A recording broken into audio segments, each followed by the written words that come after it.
오늘 코로나 신규 확진자 371명입니다. 다시 300명대로 떨어지긴 했지만 확산세는 여전합니다.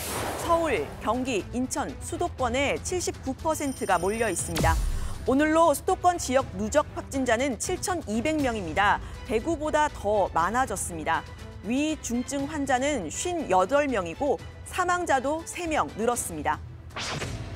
정부는 수도권에서 핀포인트 방역 강화 조치를 내놨습니다. 2.5단계 정도는 돼 보입니다. 최근 감염률이 높은 20대에서 40대 젊은 층의 외부 활동을 줄이고 아이들과 학생들을 지역사회 감염으로부터 보호하고 또 치명률이 높은 고령층을 보호하기 위한 조치라고 설명했습니다. 수도권의 2단계 거리두기를 유지하되 한층 더 강화된 방역 조치를 이번 일요일부터 8일간 집중적으로 실시하기로 하였습니다. 거리두기 3단계 상향 조정은 언제든 실시할 수 있게 준비는 하되 이번에 결정하지는 않았습니다. 보다 강화된 방역 조치 이겁니다. 일반 음식점, 휴게 음식점, 제과점은 저녁 9시부터 다음날 새벽 5시까지 포장과 배달만 허용합니다. 프랜차이즈 커피 전문점은 매장 내에서 음식, 음료 섭취가 금지되고요. 헬스장 등 실내 체육시설도 집합 금지, 사실상 문을 닫는 겁니다. 학원은 비대면 수업만 허용되고 독서실, 스터디 카페도 운영이 중단됩니다. 요양병원과 요양시설은 면회가 금지됩니다. 이번 주 일요일인 30일 0시부터 다음 달 6일 24시까지 수도권 지역에 내려진 조치입니다. 광복절 광화문 집회에 참석했다가 증상이 나타났는데도 검사를 받지 않고 바깥을 돌아다닌 사람 또 나왔습니다.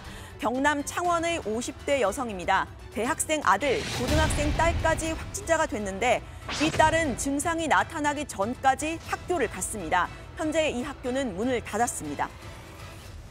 증상 발현 후에 일주일간 검사를 받지 않고 있었습니다.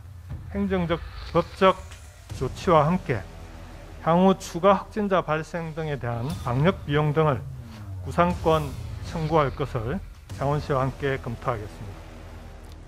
집단 감염도 계속됐습니다. 서울 노원구의 빛가온 교회에서 확진자 17명이 나왔습니다. 코로나에 특히 취약한 곳이죠. 경기 남양주의 요양원 두 곳에서 입소자 13명과 종사자 5명 등 18명이 확진이 됐습니다. 두 요양원은 같은 건물에 있는데 보건당국은 건물을 통째로 격리했습니다. 부산 해운대 온천센터에서 일하는 여성 세신사도 확진 판정을 받았습니다. 560명이 진단검사를 받았는데요. 접촉자가 최대 1,500명에 이를 것으로 추정이 됩니다. 상황이 이런데도 긴장감이 떨어지는 사람들 여전히 있습니다. 이 영상 다들 보셨을 겁니다. 어제 오전 출근길 지하철입니다. 가자! 이거 맞아! 너 나는 잡아!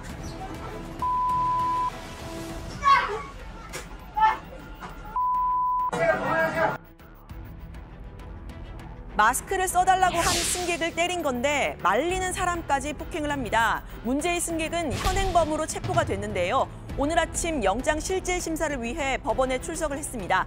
마스크를 써야 하는지 몰랐냐? 이런 질문에 몰랐다고 답했습니다.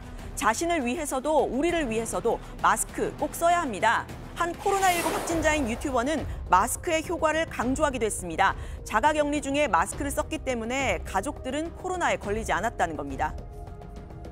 그것은 바로 저의 가족들이 제가 집에서 자가격리하는 동안 코로나에 걸리지 않았다는 사실입니다. 그 차이는 저는 마스크였다고 생각을 해요. 그래서 다행히 마스크 덕분에 저희 가족은 모두 음성이 나왔습니다. 다시 주말입니다. 수도권을 중심으로 부산, 충남 등에선 대면 예배가 금지된 상태입니다. 지자체는 비대면 예배 여부를 점검해서 행정조치 위반에 대해선 엄정 조치할 계획입니다. 천주교, 불교, 원불교, 이슬람교는 미사나 법회, 예배를 자체적으로 중단하거나 비대면으로 전환했습니다. 일부 개신교 교회는 대면 예배를 강행한다는 방침이죠. 어제 문재인 대통령 교계에 당부했습니다. 바이러스는 이 종교나 신앙을 가리지 않습니다. 밀접하게 접촉하면 감염되고 마스크를 쓰지 않으면 감염되고 한다는 그 이치에 아무도 예외가 되지 못합니다. 네, 특정 교회, 특정 집회, 저도 이제 그만 얘기하고 싶은데요. 자꾸 뉴스거리를 만듭니다. 사랑제일교회는 오늘 기자회견을 열고 국민 집단 소송을 추진해서 대통령 개인에게 위자료를 청구하겠다고 했습니다. 어제 기독교계 지도자들을 만나서 했던 작심 발언에 대한 겁니다. 어째서 합법을 해온 사람들이 코로나 바이러스에 걸렸다는 이유만으로 오히려 바이러스 확산의 주범인 양 매도되고 사냥당할 수 있는 것입니까? 이것이 국가가 할 일입니까? 대통령이 할 소리입니까? 문재인 대통령은 오늘도 사랑제일교회와 광복절 집회를 겨냥한 발언을 했습니다. 일부 좀 무책임한 그런 집단에서 대규모 감염이 나왔기 때문에 이 상황에 아주 악화된 것이어서 그 부분은 앞으로 이게 2단계 격상의 효과를 조금 더 지켜보고 신중하게 나가는 생각입니다. 사랑제일교회 확진자는 오늘도 19명 늘어서 978명이 됐습니다. 경찰은 광복절 집회를 앞두고 증상이 나타난 신도에게 집회 이후에 검사를 받으라라고 한 사랑제일교회 목사를 방역 방해 혐의로 입건했습니다. 보수 유튜버들도 오늘 병실 중계를 이어갔습니다. 문제는 이 유튜브를 보는 사람들이 주로 광복절 집회에 참석한 사람들일 텐데 코로나를 별것 아닌 것으로 생각하게 만드는 말을 계속 한다는 겁니다. 방역 조치에 대한 경각심을 떨어뜨리는 거죠. 한 명을 300명이 관리하면서 어떻게 이게 관리가 돼? 그냥 별거 아니라는 이거 아니야 이거는. 코로나 확진자가 1000명 나왔다. 이거 무증상 환자까지 다 집어넣어서 그렇습니다. 네, 그러니까 정부가 코로나 상황을 과장하고 있다는 겁니다. 무증상 환자 역시 다른 사람을 감염시킬 수 있다는 것 이제 다들 알고 계시죠? 문재인 대통령은 코로나19 공동대응 상황실이 차려진 국립중앙의료원을 찾아서 의료진을 격려하고 병상 부족 문제를 점검했습니다. 오늘 서울에서는 격리 병상으로 이동하지 못하고 자택에서 사망한 사례가 발생했는데요. 문 대통령은 특히 중증 환자가 병상 부족으로 치료를 받지 못하는 일은 없어야 한다고 했습니다.